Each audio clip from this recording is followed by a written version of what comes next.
Narrative of the Life of Frederick Douglass, Chapter 10. I left Thomas Ould's house and went to live with Covey on January 1st, 1833. I was now, for the first time in my life, a field hand. I found myself even more awkward than a country boy in a large city.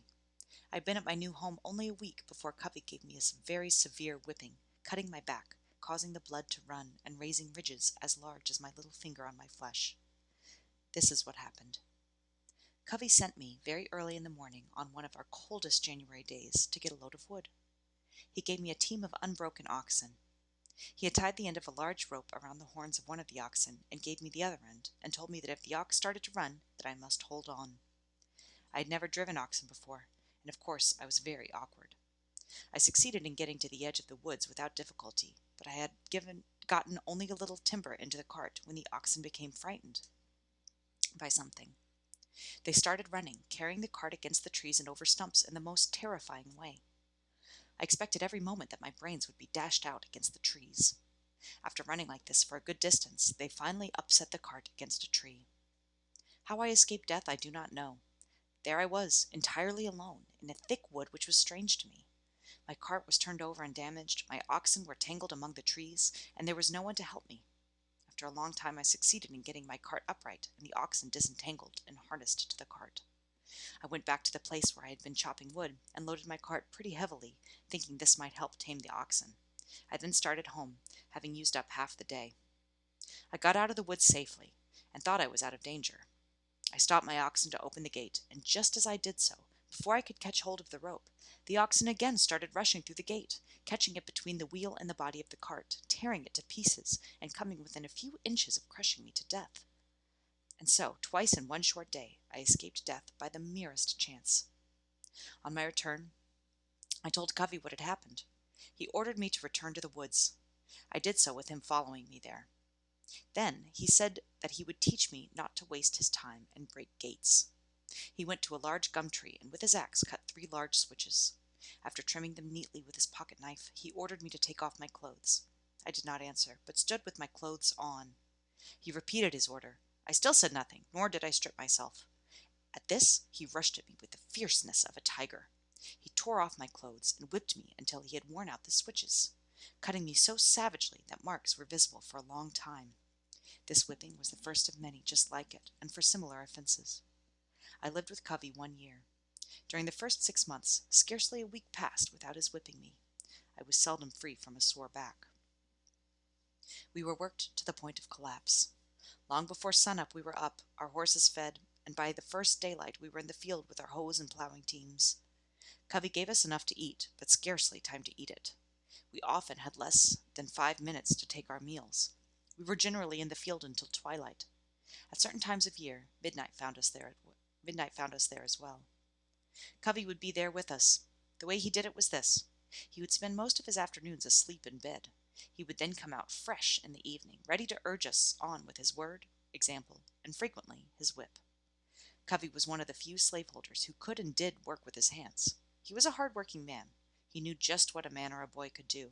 There was no deceiving him. Work went on in his absence almost as well as in his presence, and he had the trick of making us feel that he was with us, always nearby. This he did by surprising us. He seldom approached us openly, if he could do it secretly. He was so cunning that we used to call him the snake amongst ourselves. When we were at work in the cornfield, he would sometimes crawl on his hands and knees, then all at once rise nearly in our midst, screaming out, "Come on, faster!" This being his mode of attack, it was never safe to stop a single minute. He came like a thief in the night. He was under every tree, behind every stump, in every bush, and at every window on the plantation. He would sometimes mount his horse, as if he was going to make the 7-mile trip to St. Michael's, and in half an hour you would see him coiled up in the corner of the wood fence, watching every move of the slaves. Again, he would sometimes walk up to us and give us orders, as though he was about to go on a long journey, but instead of leaving, he would turn his back unseen and hide behind a tree to watch us until the sun went down. Covey's great talent was his power to deceive. His life was devoted to planning these deceptions. He even seemed to think that he could deceive Almighty God. He would make a short prayer in the morning and a long prayer at night, and few men seemed more religious than he. His family devotions always began with singing, and he was a poor singer himself. The duty of starting the hymn generally fell on me. He would announce the hymn and nod at me to begin. Sometimes I would do so. Other times I would not. My lack of cooperation always confused him. To show that he didn't need my help, he would start singing and stagger through the hymn in the most awful manner. In this state of mind, he prayed with more spirit than ever. Poor man. I truly believe that he actually deceived himself into believing that he was a sincere worshipper of God. This, at the time when he was guilty of forcing his woman to commit adultery. The facts are this. Covey was a poor man. He was just getting started in life, and was able to buy just one slave. As shocking as it is, he bought her, in his words, as a breeder. This woman was named Caroline. She was a large, able-bodied woman, about 20 years old.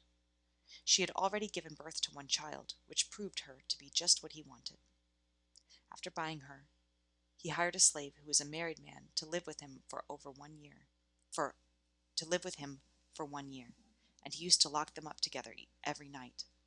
The result was that at the end of the year, the miserable woman gave birth to twins. Covey seemed highly pleased. He and his wife were so happy that when Caroline was recovering from the childbirth, nothing was too good for her. The children were quite an addition to his wealth. The bitterest time of my slavery occurred during the first 6 months I lived with Covey. We worked in all weather. It was never too hot or too cold.